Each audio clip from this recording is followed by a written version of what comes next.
All right, so I'm in a sauna here at the YMCA, the good old YMCA. And one thing that's been coming up a lot lately for us with our clients is how many pipelines should they have in HubSpot? And so there's a simple philosophy that we follow that makes it a lot easier for your reps to manage all the pipelines that you have configured for them. Because if you have too many, then stuff just gets lost. People don't look at all the pipelines even though they should. And so you end up losing deals because you didn't follow up. You didn't conduct your process like you should because you just forgot about the deal. You're not using the sales workspace, stuff like that. And so the philosophy that we use is that basically if the process is the same, then you should be using the same deal pipeline. So the sales process and the deal stages should match.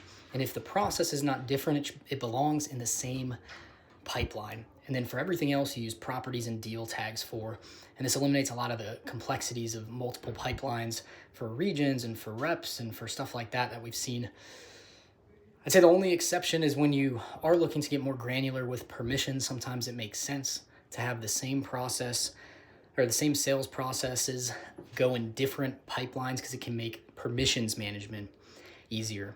But otherwise, you want to stick with one unified pipeline, and then it makes automations, it makes navigation for your sales team way easier there. So that's just something that we've seen cause a lot of issues, a lot of missed deals, just because people don't look in the other pipelines, reports end up being wrong, and the whole 9 yards. I think that's it. Yeah, that's the main thing.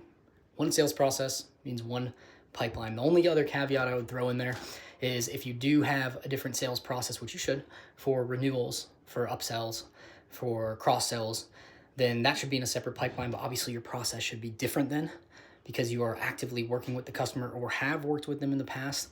And so the initiation of that deal looks a little different, and the sales process probably looks a little bit different as well from our experience, and that's when it makes sense. So a lot of times we're consolidating client accounts into one main pipeline for net new, and then one main pipeline for renewals and expansions. Now, sometimes you can break up the renewals and the expansions depending on how you go about those, but a lot of times we're limiting to two pipelines there, a net new and then an expansion renewal pipeline. And then sometimes we break it out for that second one into two other separate pipelines. So hopefully this was helpful. If you had some questions around how to set up your pipelines in HubSpot or have run into issues with too many pipelines in your current account.